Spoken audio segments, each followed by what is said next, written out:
First of all, I want to thank the Reverend Leah Strose for extending this opportunity to preach in this moment at this time.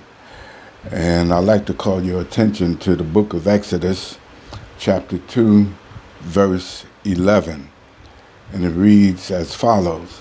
One day after Moses had grown up, he went out to his people and saw their forced labor. He saw an Egyptian beating a Hebrew, one of his kinfolk. I want to take these few minutes to talk about I can't breathe. The first narrative in Exodus that introduces Moses as an adult is an unimaginable scene that does not happen at the palace, but at the last place you would expect to find a man of royalty and privilege. And that's at what the Old Testament scholar Walter Brueggemann refers to as the brickyard. The brickyard is made up of Pharaoh's slaves. The only thing that matters in the brickyard is slave labor that must produce bricks. The brickyard is an oppressive, exploiting, dehumanizing, non-affirming, and unresponsive but demanding place.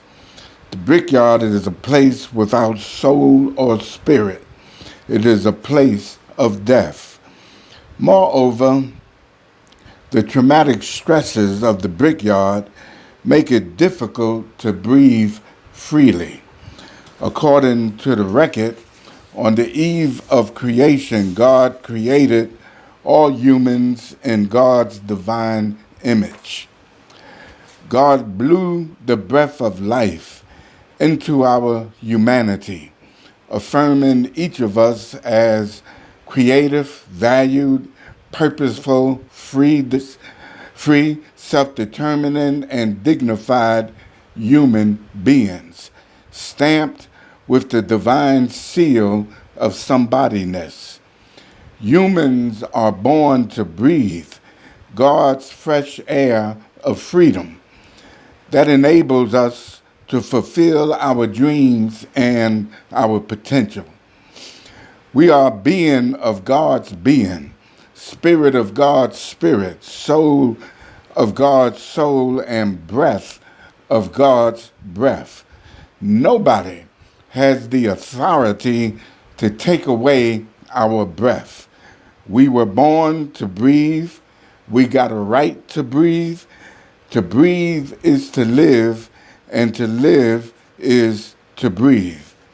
The brickyard, however, takes our breath rather than give breath. The brickyard was the last place you would expect to find an Egyptian prince hanging out. Moses was an Egyptian aristocrat. He possessed royal status. He was a man of privilege. Moses had nothing socially, economically, or politically in common with slaves. Yet, in spite of Moses' royal status, he is hanging out in the brickyard with slaves. Somehow, he connected with the rejected in the brickyard. One day, while Moses was hanging out in the brickyard, he observed how cheap slave life was valued in the brickyard. He saw an Egyptian soldier beat the holy breath out of a slave. The Hebrew word nakach, a verb of extreme violent force, implies the final blow. Outraged after seeing the final blow by an Egyptian police officer exerted against a slave, Moses' first response was one of violent retaliation. He killed the Egyptian perpetrator, buried him in the sand, and ran for his life from Egypt into exile.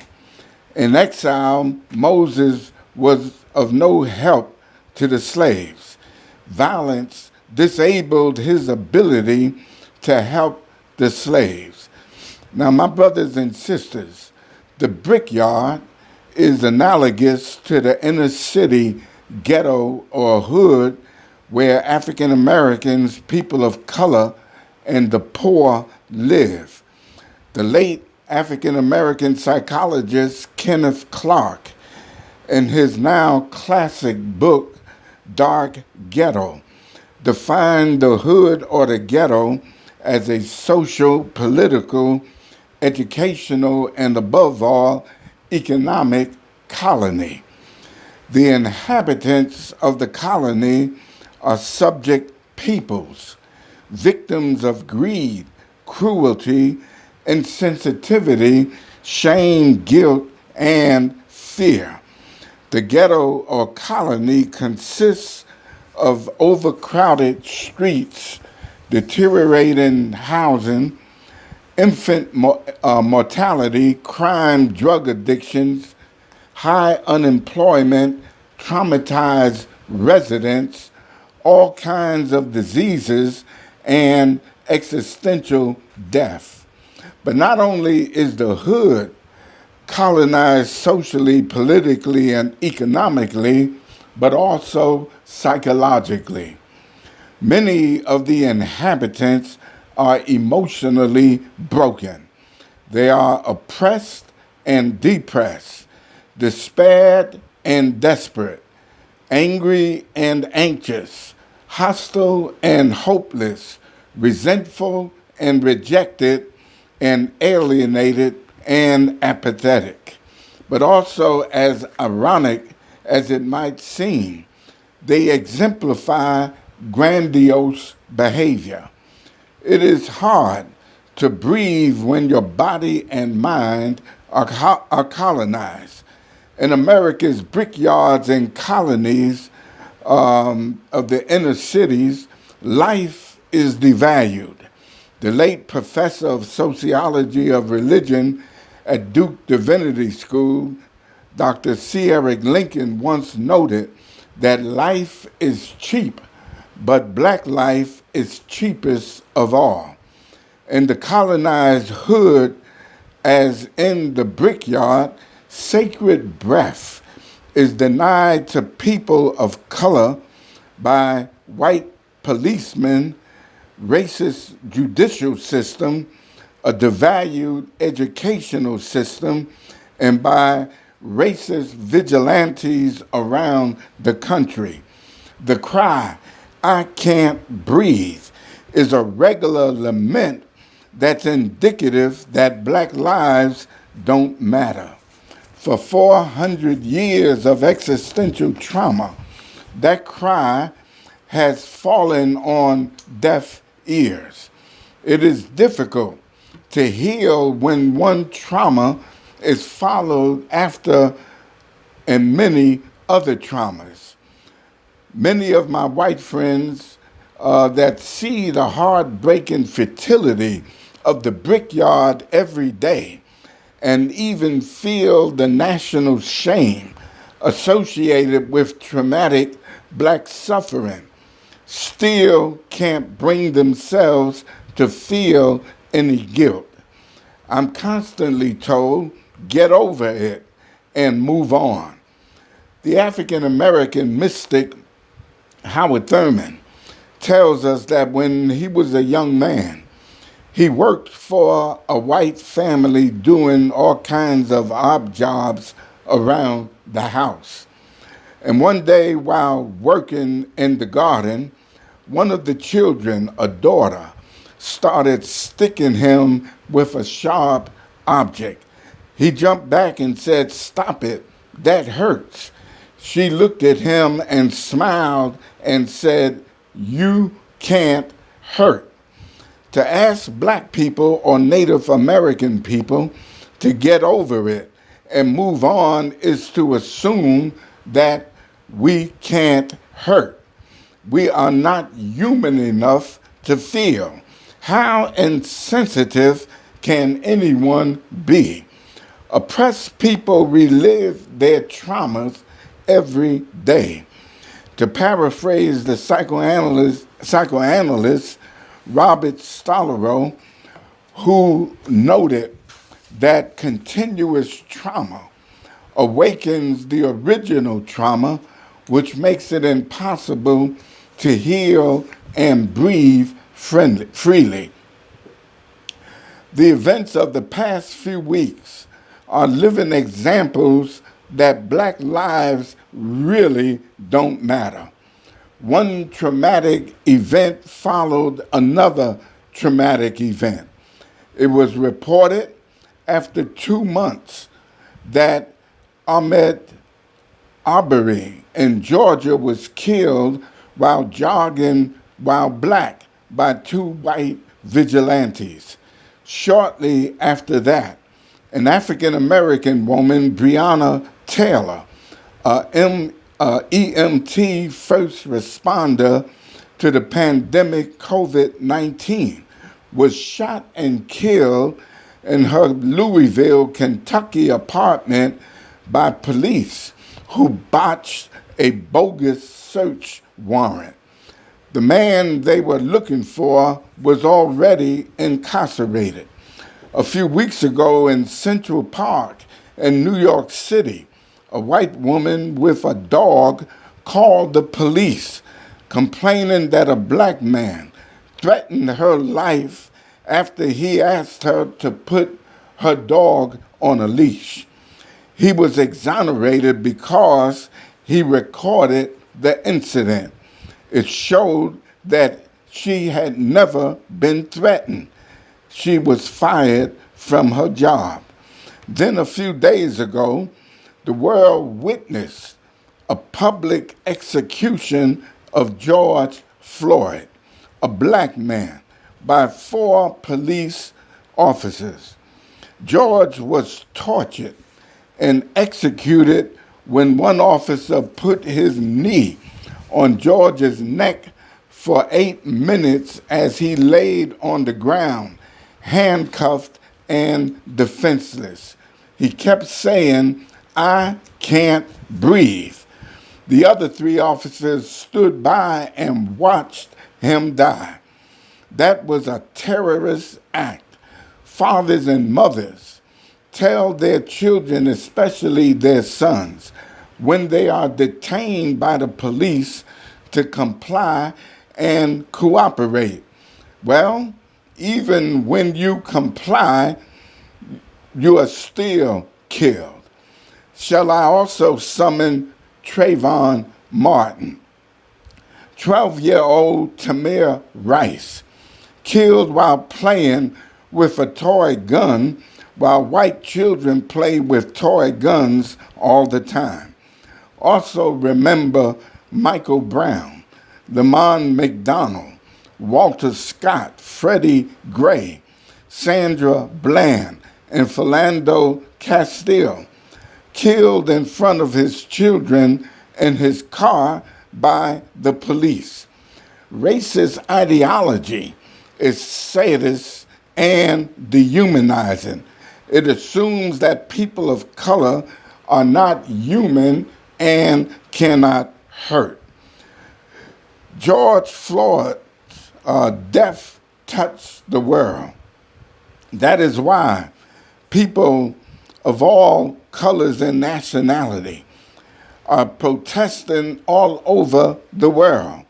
In spite of 46-1's old 1960 rhetoric of law and order, nobody will really hear it except his base.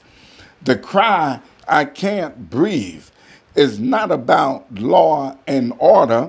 It's about justice for people of color and the poor who are victims of racist violence. Even Pope Francis put it in perspective when he said recently, "We cannot tolerate or turn a blind eye to racism and exclusion in any form, and yet claim to defend the sacredness of every human life. The national protests that's happening all over this country as well as the world really is about affirming the humanity and the sacredness of life for everybody. All of our institutions must be changed to affirm the sacredness of life for every person. As I close, Moses' first response to bring justice to slaves in the brickyard had failed. He killed the Egyptian soldier out of rage. Then he had to flee into exile. Violent retaliation did not change anything for the slaves. The struggle was not individual, but in fact institutional. But when Moses returned a second time to Egypt, he was on a mission. He came back not for one slave, but for all the slaves. He returned to destroy the institution of slavery. Empowered with moral authority, Moses confronted Pharaoh with an agenda of liberation. Dr. Martin Luther King used to say the arc of the universe is wide, but it bends toward justice. Pharaohs never surrender power voluntarily. It must be demanded by the oppressed. Moses' series of protests and plagues disrupted and paralyzed Egypt economically until every slave was freed. My brothers and sisters, you got the moral power to lift every oppressive knee off the oppressed neck so that they can breathe freely. The collective protests are lifting knees all over this country off of oppressed necks. Millions of people of color and the poor can and will breathe again. Keep marching, keep protesting, keep standing up, keep lifting up oppressors' knees until all of God's people can breathe freely again. You got the moral and spiritual power to make it happen. Keep breathing. Breathe until justice runs down as waters and righteousness as a mighty stream. Keep breathing until truth crushed to earth will rise again. Breathe until every valley of injustice is made low. The crooked places of oppression is made straight. The rough places of suffering are made smooth. And the glory of the Lord shall be revealed. And all of God's people will be able to breathe the fresh air of freedom without interruption or attack. Thank you very much.